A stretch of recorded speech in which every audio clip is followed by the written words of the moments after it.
हाँ जी, so we are back with another subject. आज we are going to discuss the drafting subject of professional group 1. Now, if you are new to this channel, hello, I'm CS Vinita Vaid. I got AIR 4 in CS Professional, AIR 6 in CS Executive. और यहाँ पर ये जो series है AIR Secrets, इसमें I am telling you my actual approach जो मैंने सारे सब्जेक्ट्स के लिए अप्लाई किया था, जो भी स्ट्रैटेजीज मैंने इस्तेमाल की थी, ठीक है.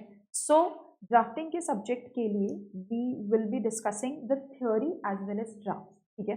सबसे पहले तो ड्राफ्टिंग में जो थ्योरी आती है that is of majority marks, okay. तो अगर आप पास्ट ट्रेंड देखेंगे अभी न्यू सिलेबस में जो थ्योरी है that is for like 70 to 80 marks, okay. 70 to 80 marks का थ्योरी आता है और ड्राफ्ट्स आते हैं 20 टू 30 मार्क्स के, ठीक है. अब यहाँ पर थ्योरी की अगर हम बात करें, अगेन मैं पूरा लिख के आई हूँ. थ्योरी की अगर हम बात करें तो चैप्टर नंबर 1, 2 और 3 जो है these are the chapters of foundation.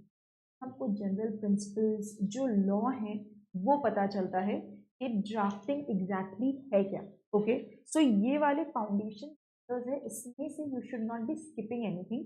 इसमें से थ्योरी के क्वेश्चन भी बहुत सारे आते हैं चैप्टर 1, 2 और 3 से, okay. So these are the foundation chapters. ये आपको शुरू में ही करने हैं. ऐसा नहीं है कि हम हमारे हिसाब से सीक्वेंस कर रहे हैं तो उसको बाद में कर दिया, बोरिंग लग रहा, नहीं, like that. Understand these are very important chapter, okay.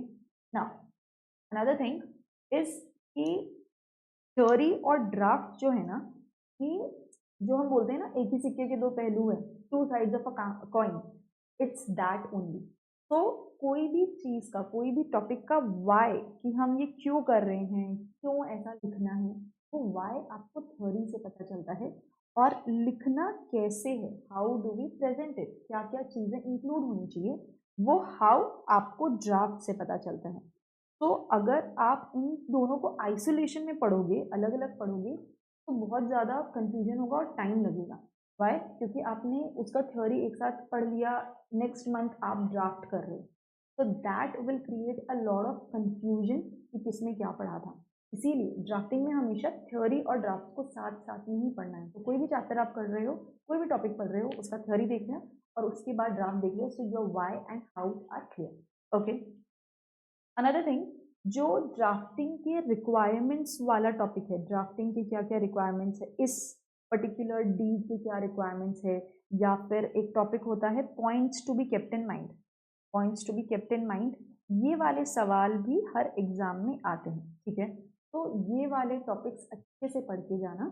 जो ड्राफ्ट आपको बनाने नहीं बोल रहा है, लेकिन उसकी क्या क्या रिक्वायरमेंट्स है, किन किन चीज़ों का ध्यान रखना है, वो थ्योरी में they are asking, okay. And theory में एक और चीज, केस लॉज कुछ कुछ हैं ड्राफ्टिंग के सब्जेक्ट में. प्रोफेशनल के सारे सब्जेक्ट में केस लॉज हैं, बट ड्राफ्टिंग में भी कुछ केस लॉज हैं. उनके ऊपर एटलीस्ट एक क्वेश्चन आता ही आता है, ठीक है. तो वो एक क्वेश्चन अभी के लिए हमें लगेगा कि it's just one question. Understand, 5 marks का डिफरेंस, 39 और 44 का डिफरेंस, ठीक है. तो you have to make sure कि जितने केस लॉज हैं आपने उनको अच्छे से देखा हुआ है, कुछ भी स्किप नहीं किया हुआ है. अगर केस लॉ का नाम याद नहीं आ रहा, कोई प्रॉब्लम नहीं, 1 मार्क कटेगा, बट जजमेंट आपको अच्छे से पता होना चाहिए, तो आपका कंक्लूजन गलत नहीं होगा. केस लॉज के ऊपर एक क्वेश्चन तो जरूर आता है, okay. And yes, one last thing for theory, कि आईसीएसआई ना आपसे काफ़ी ज़्यादा अभी प्रैक्टिकल एडवाइस वाले सवाल पूछती है, कि इस केस में आप क्या एडवाइस करोगे. यहाँ पर कुछ कमेंट करने को आपको बोला जाता है, कमेंट बेस्ड क्वेश्चन होते हैं. वहाँ आपको बिल्कुल practical to the point conclusion देना है कि इस सिनेरियो में क्या होना चाहिए. ये जो भी इन्होंने डिसाइड किया है, जिस भी तरीके से ये ड्राफ्ट बनाए जा रहे हैं, या जो भी थ्योरी का भी क्वेश्चन है, you have to give a very direct conclusion, very direct answer, कि अगर आप एक प्रोफेशनल होते तो आप क्या एडवाइस करते, वैसे ही आपको प्रोफेशनल लैंग्वेज में लिखना है, ठीक है. अब दिस वाज अबाउट थ्योरी. अगर मैं अब ड्राफ्ट्स की बात करूं, तो सबसे पहला सवाल जो स्टूडेंट्स पूछते हैं कि ड्राफ्ट का लेंथ क्या होना चाहिए मैम. हाँ, अंडरस्टैंड, पहले ऐसे होता था ड्राफ्ट 7-8 मार्क्स का पूछते थे, अभी वो 5 मार्क्स का ही पूछते हैं. 5 मार्क्स के लिए you can not right 3-4 pages. लिख तो लोगे, बाकी क्वेश्चन के लिए टाइम कम पड़ जाएगा. तो यहाँ पर आपको क्या करना है, draft you restrict yourself to 2 pages. जितने ज़्यादा पॉइंट्स हो सकते हैं आप लिखो, और उन पॉइंट्स को समराइज करके क्रिस्प तरीके से लिखने की कोशिश करो, सो दैट ब्रीफ पॉइंट्स लिखे, ज़्यादा पॉइंट लिख दिए और हमारा बहुत ज़्यादा पेजेस का लेंथ भी नहीं जा रहा है, बहुत ज़्यादा टाइम भी नहीं लग रहा है, ठीक है। तो 2 पेजेस इज फाइन। अगर कोई ड्राफ्ट है जिसमें बहुत ज़्यादा लिखना पड़ ही रहा है, रिसाइटल्स लंबे लंबे है और एनीथिंग, 2.5 पेजेस तक आप उसको स्ट्रेच कर सकते हो, that will be the length of your draft. अब इसके अलावा जो आपके रिसाइटल्स होते हैं, ठीक है, वो जो वेरियस वाले क्लॉजेस होते हैं, रिसाइटल्स 2 टाइप के होते हैं, ध्यान रखना। एक होता है इंट्रोडक्टरी रिसाइटल्स और एक होता है जो करंट डील है, जिसके लिए हम वो डीड बना रहे हैं, अग्रीमेंट बना रहे हैं, उसके बारे में लिखना। तो इंट्रोडक्टरी में आप दोनों पार्टीज के बारे में लिखते हो, लीज डीड है तो दोनों पार्टीज के बारे में लिखोगे, उनका बैकग्राउंड दोगे, और करंट डील यहाँ पर कितने टाइम का लीज के लिए किसने अप्रोच किया वो आपको लिखना होता है, ठीक है। तो रिसाइटल्स अगेन ये बहुत ब्रीफ होना चाहिए। कई लोग एक एक पेज का रिसाइटल लिखते हैं, फिर उसके बाद वो ड्राफ्ट बहुत चेंज हो जाता है। That is not the purpose of recital. बहुत ब्रीफ तरीके से आपको बैकग्राउंड देना है दोनों पार्टीज का और उस डील के बारे में बताना है जिसके ऊपर अग्रीमेंट बन रहा है, ओके। अब इसके अलावा कुछ स्टैंडर्ड क्लॉज होते हैं, ये आपने सुना ही होगा, जो हर ड्राफ्ट में, जो कमर्शियल एग्रीमेंट्स होते हैं उसमें होते ही हैं।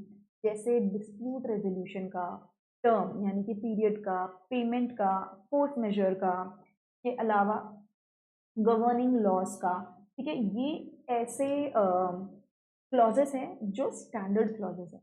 इसका आपको क्या करना है, इसका आपको जो वर्डिंग्स है वो मेमोराइज करना है कि कोई भी ड्राफ्ट आए मुझे ऐसे ही वर्डिंग्स में लिखना है, सो दैट वो बिल्कुल दिमाग में छपा हुआ है, आपको वो लिखने में बिल्कुल सोचना नहीं पड़ रहा है, you are saving your time है, ठीक है। तो जो स्टैंडर्ड क्लॉजेस है, डिस्प्यूट रेजोल्यूशन का एक डिसाइड कर लो, किसी भी टाइप का ड्राफ्ट आता है, डिस्प्यूट रेजोल्यूशन अगर वहाँ पर रेलिवेंट है, एग्जैक्टली जो वर्ड्स आपने याद किए हुए हैं वो लिखना है।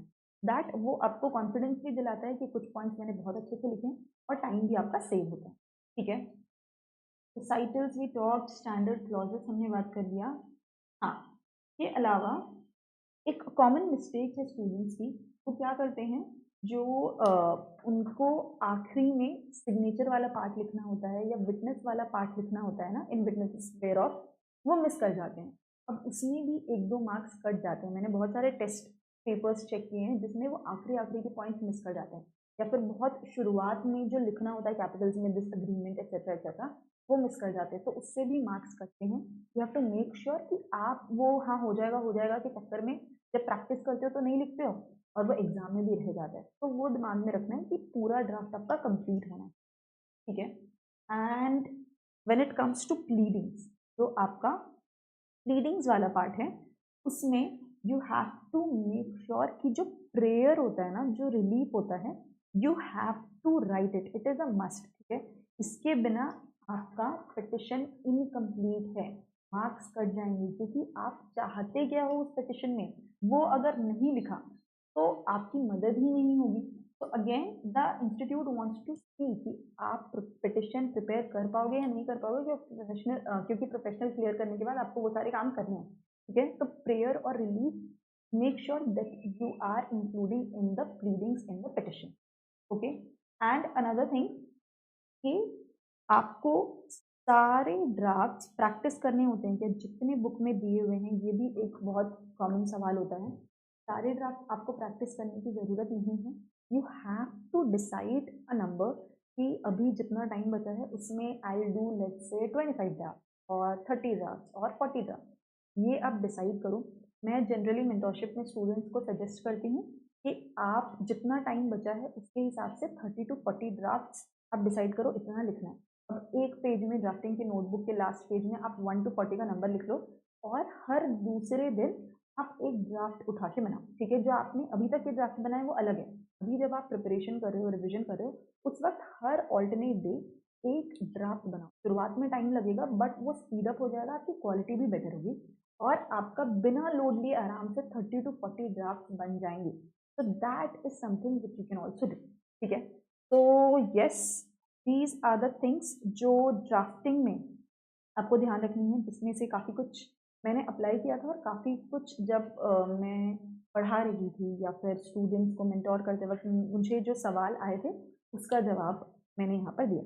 Okay, now yes, if you have any questions, you can comment, and I will see you in the next video. Bye bye. Take care. All the best.